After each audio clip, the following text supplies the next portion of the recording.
آپ صلی اللہ علیہ وسلم پر موت واقع ہوئی ہے، روح جسم سے الگ ہوئی ہے، اور پھر آپ صلی اللہ علیہ وسلم کو وہی احکام ہوئے جو میت کے ہوتے ہیں. آپ کو غسل دیا گیا، جنازہ نہیں پڑھا گیا آپ کا، اس لیے کہ اس کی علماء نے مختلف لاجک بیان کی ہے جنازہ کیوں نہیں ہوا. میرا ایک ذوق ہے، میرا خیال ہے کہ شاید اس لیے نہیں ہوا کہ جنازہ کیا ہوتا ہے دعائے مغفرت کے لیے، اور پیغمبر کے لیے مغفرت کی دعا نہیں ہوتی. مولا علی نے رسول کو بستر پہ لٹایا تو رسول کی آنکھیں بند ہوئی. رسول اللہ کی آنکھوں کا بند ہونا تھا. جس لمحے رسول کی آنکھ بند ہوئی، رسالت مآب کا سر مبارک آغوش امیر المومنین میں تھا. مولا علی کی گود میں نبی کا سر تھا. نبی کی آنکھیں بند ہو گئی.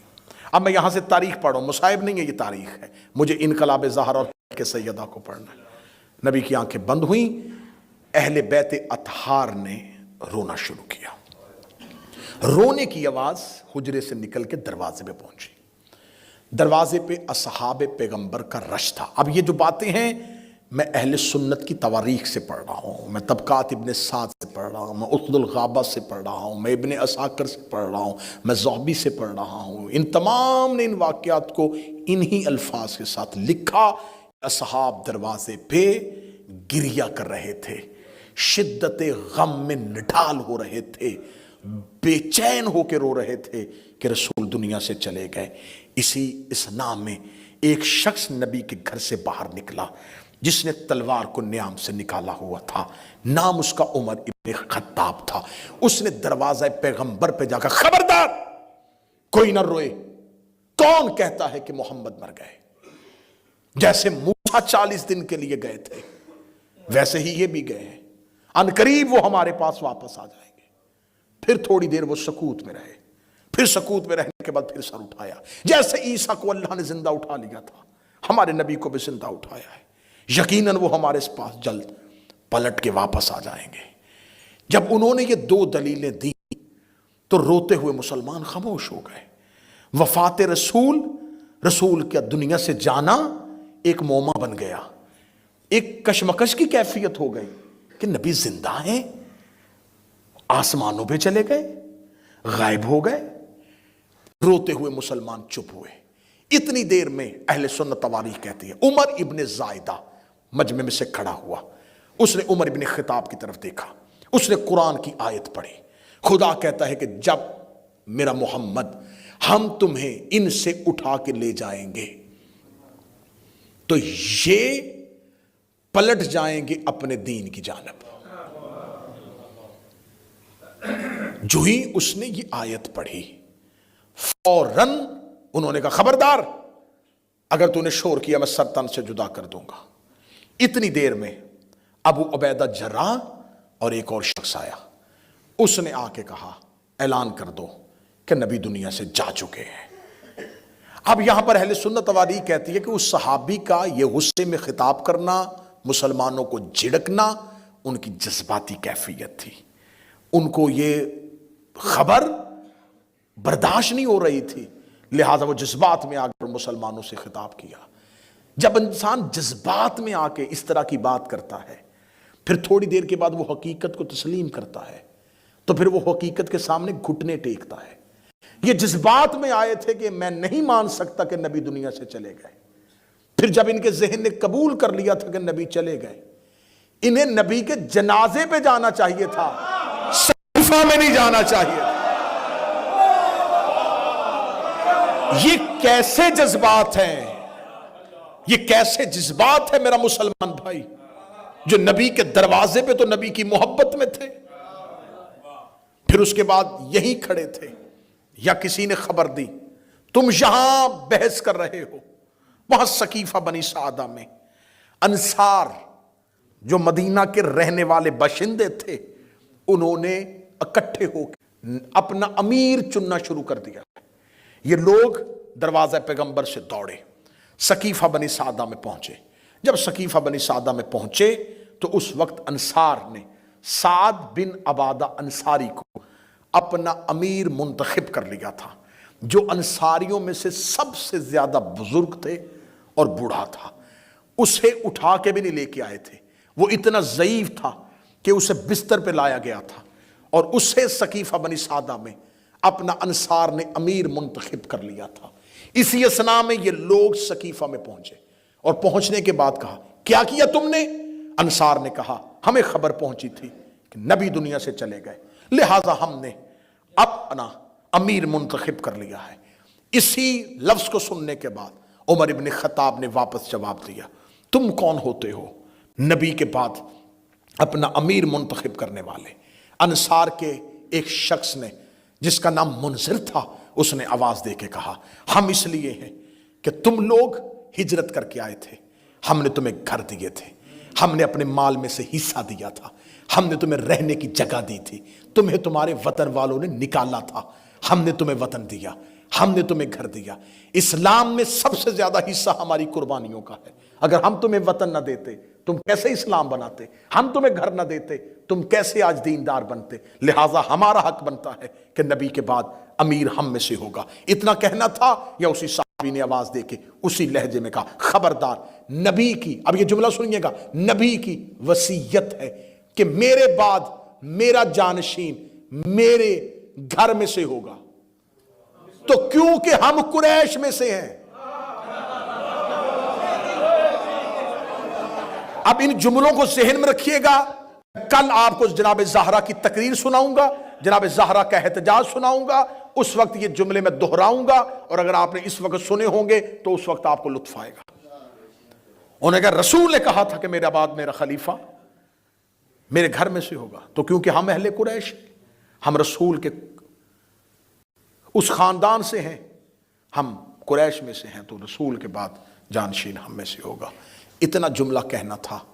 جب انہوں نے یہ لفظ کہا تو اب یہاں پر انصار نے ریزسٹ نہیں کیا، تھوڑا سا سرنڈر کیا۔ انہوں نے کہا پھر ایسے کرتے ہیں، ایک امیر تم منتخب کر لو، ایک ہم منتخب کر لیتے۔ یہاں پر مورخین کہتے ہیں اگر انصار یہ ڈھیلا پن نہ دکھاتے، یہاں یہ کام نہ کرتے، تو مہاجرین کی ضرورت نہیں تھی کہ وہ انصار سے امارت واپس لے لیتے۔ جب انہوں نے خود ہی انہیں ایک آپشن دے دیا کہ ایسا کرو، ایک امیر تم میں سے ایک ہم میں سے، فوراً اس صحابی نے تقریر کرتے ہوئے کہا یہ کیسے ہو سکتا ہے، امت ایک ہو امیر دو ہو جائیں، لہٰذا میں نہیں سمجھتا کہ تم میں سے امیر ہو، امیر ہم میں سے ہوگا۔ کون امیر ہوگا یہ کہنا تھا۔ انہوں نے ساتھ کھڑے ہوئے صحابی جس کا نام عبداللہ ابن عثمان ابن عامر تھا، جسے لوگ ابو بکر کہہ کے یاد کرتے ہیں، اس کا ہاتھ پکڑا اور پکڑ کر بلند کیا، فرمایا رسول کے خاندان میں سے بھی ہے، رشتہ داری بھی ہے، بزرگ بھی ہیں، معتبر بھی ہیں، میں بھی اس کی بیعت کرتا ہوں، تم بھی اس کی بیعت کرو۔ یہاں پر یہ تقریر یہاں تک پہنچی تھی یا سب سے پہلے ابو عبیدہ جرح نے اپنا ہاتھ اٹھایا اور اس کے ہاتھ پہ دے کے اس کی بیعت کر لی۔ اس کے بعد عبد الرحمن ابن عوف مکی آیا، اس نے اپنا ہاتھ اٹھایا، اس کے ہاتھ میں دیا اور بیعت کر لی۔ اس کے بعد نعمان ابن بشیر انصار میں سے آیا، یہ سعد بن عبادہ انصاری کا سگا چچا زاد بھائی تھا، لیکن حسد کی تھی، آپس میں مخالفت تھی، انصار نے ذاتی مخالفت کا بدلہ لیا، فوراً آ کے اس کے ہاتھ پہ بیعت کر لی۔ جب نعمان ابن بشیر نے بیعت کی تو انصار کے نوجوانوں نے آ کے بیعت کرنی شروع کر دی۔ وہاں پر مسلمان ایک دوسرے کے ساتھ دست و گریبان ہونا شروع ہو گئے، حتیٰ کہ سعد بن عبادہ انصاری کو سقیفہ بنی سعدہ کے اندر، اہل سنت طریق کے لفظ پڑھ رہا ہوں، حرف پڑھ رہا ہوں اہل سنت طریق سے، سعد بن عبادہ انصاری جیسے بوڑھے صحابی کو ٹھڈوں کے ساتھ مارا گیا، اسے لاتوں کے ساتھ مارا گیا، اسے زخمی کیا گیا۔ اس کا بیٹا قیس اپنے باپ کو گھسیٹ کے ان سے بچاتا ہوا اپنے گھر واپس لے کے گیا۔ آخری لمحے تک سعد بن عبادہ انصاری نے بیعت نہیں کی تھی خلیفہ کی، پھر اس نے مدینہ چھوڑ دیا تھا اور رستے میں تھا اور اس کو کہیں سے ایک تیر آیا تھا جو اس کے سینے پہ لگا اور یہ موقع پہ مر گیا۔ آج تک مورخ کہتے ہیں کہ سعد بن عبادہ انصاری کو جنوں نے مارا تھا۔ ہاں آج تک ہر طریقے میں ہے کہ جنوں نے مار دیا، کیونکہ اس کے قاتل کا نہیں پتا کہ کہاں سے تیر آیا اور لگا اور یہ مر گیا۔ تو جب تیر پھینکنے والا کوئی نہیں تھا تو پھر ہم یہ طے کر لیا کہ اس کو جنوں نے مارا تھا۔ یہ کہتے اس کو جنوں نے مارا تھا، یہ ہمیں پتا ہے کہ کنوں نے مارا تھا۔ یہ ہمیں پتا ہے کہ اسے کیوں نے مارا تھا، کس نے مارا تھا، کس کا تیر تھا. اگلی تقریروں میں شاید نام بھی آ جائے کہ کون تھا وہ تیر پھینکنے والا. آخر سعد بن عبادہ انصاری کو زخمی حالت میں اس کا بیٹا کیس لے کے وہاں سے چلا گیا. یہ حالت ہو رہی ہے سقیفہ میں. یہاں مہاجر انصار ایک دوسرے کو گالیاں دے رہے ہیں، ایک دوسرے کے گریبان پکڑ رہے ہیں، قبالی تعصب کی وجہ سے لڑائی شروع ہو رہی. ادھر رسول کے گھر میں حالت کیا ہے؟ حضرت عبداللہ ابن عباس، حضرت عباس ابن عبد المطلب، فضل ابن عباس، قسم ابن عباس، علی ابن ابی طالب رسول کو غسل دے رہے ہیں. میں فضائل پڑھ رہا ہوں ابھی تک. رسول کو غسل دیا جا رہا ہے. جب رسول کا غسل مبارک مکمل ہو گیا، مولا علی نے حکم رسول کے مطابق رسول کو کفن دیا. کفن مبارک مرتب ہو گیا، کفن دیا جا چکا. جب رسول کی تکفین مکمل ہو گئی تو اب آیا رسول کے جنازے کا وقت. اب یہاں اصحاب پریشان تھے کہ رسول کا جنازہ کون پڑھائے گا. آخر وہ جو گھر کے اندر موجود تھے انہی میں سے ایک نے پوچھا، یا علی، رسول کا جنازہ، نماز جنازہ آپ پڑھائیں گے؟ علی نے فرمایا کس میں اتنی صلاحیت ہے کہ وہ نبی کے آگے کھڑا ہو سکے؟ نبی کی زندگی میں کوئی نبی کے آگے کھڑا نہیں ہو سکتا، اور نبی کے جانے کے بعد کوئی نبی کے بدن پہ امامت نہیں کر سکتا.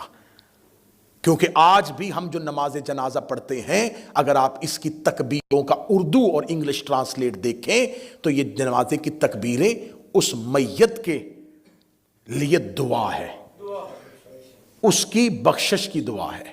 تو کون ہوتا ایسا جو نبی کے جنازے پہ کھڑا ہو کے نبی کی بخشش کی دعا کرتا؟ پھر مولا علی سے پوچھا گیا، یا علی پھر کیا کریں؟ فرمایا ایک ایک کر کے رسول کے چہرے کی زیارت کرو، اور تمہارا نماز جنازہ یہ ہے کہ رسول کی میت پہ حاضر رہو. حاضر ہونے کے بعد اس آیت کو پڑھو، ان اللہ و ملائکۃ یصلون علی النبی یا ایھا الذین آمنوا صلوا علیہ وسلموا تسلیما. اس آیت کو دہراتے جاؤ اور نبی کے جنازے سے جاتے جاؤ. تمہارا نبی کے جنازے پہ حاضر ہو کے یہ درود پڑھ دینا ہی تمہارے لیے کافی ہے. یہاں یہ حالت ہو رہی تھی. اب وہاں سقیفہ بنی سعدہ میں طے ہو گئی تھی خلافت. اسے جسے خلیفہ بنایا تھا لے کے مدینے کے بازار سے نکلے. جو شخص سامنے سے چلا رہا تھا اسے پتہ نہیں تھا، اس کا ہاتھ پکڑا، ہاتھ پر رکھا، چل تیری بیعت ہو گئی، ادھر آ، بیعت ہو گئی. یوں یقین کیجئے میں بالکل حقائق پڑھ رہا ہوں. یوں جو سامنے آنے والا اسے پتہ ہی نہیں تھا کہ کیا ہو رہا ہے. انہیں یہی خبر نہیں تھی مدینے والوں کو کہ رسول دنیا سے چلے گئے ہیں. یہ سب کچھ کیا ہو رہا ہے؟ یہ مدینے میں بھگدڑ کیسی مچی ہوئی ہے؟ میں حسینیہ اسلامک مشن بریڈ فورڈ میں یہ باتیں اپنی زندگی میں ریکارڈ بنا کے جا رہا ہوں. یہ سب کچھ رسول کے جانے کے بعد اچانک نہیں ہوا. غدیر سے لے کے رسول کی شہادت تک پوری پلاننگ کے ساتھ ہوا. ورنہ اتنی جلدی کسی کا منتخب ہو جانا، کسی کا وزیر خزانہ بن جانا، کسی کا چیف جسٹس بن جانا، اتنی جلدی عہدوں کی تقسیم کروا دینا، یہ کچھ کیسے ممکن تھا؟ مہاجرین طے پا چکے تھے، جس انصار سے بیعت لینی تھی وہ طے ہو چکے تھے. کیونکہ غدیر سے آنے کے بعد یہ ساری پلاننگ ہو رہی تھی. ووٹیں توڑی جا رہی تھی، لوگ اکٹھے کیے جا رہے تھے، ملایا جا رہا تھا کہ ہم نے نبی کے بعد کیا کرنا ہے. یہ سب کچھ ادھر ترتیب پا رہا. موضوع سے آپ متفق ہیں؟ یہ سب کچھ بس میں بالکل ختم کر رہا ہوں. یہ سب کچھ کیونکہ کل مجھے جناب سیدہ کے دربار میں پہنچنا ہے، بی بی کی تقریر اور بی بی کی اس تحریک کے منطقی نتائج آپ تک پہنچانے ہیں. جب یہ سب کچھ ہو رہا تھا علی اپنے گھر میں خاموش تھے. پوری ذمہ داری کے ساتھ بمثل قرآن یہ کتاب سامنے موجود ہے. اہل سنت نے بھی لکھا کہ رسول کا تدفین، رسول کا دفن ہونا رسول کی رحلت کے 3 دن بعد ہوا. اہل سنت لکھا، ابن خلدون نے لکھا 3 دن تک نبی کا جنازہ نبی کے گھر میں رہا. سب نے لکھا کہ 3 دن تک نبی کا جنازہ نبی کے حجرے میں پڑا رہا. آج کسی میت کو بغیر سرد خانے کے ایک رات کو گھر میں رکھے نہیں رکھ سکتا. فوراً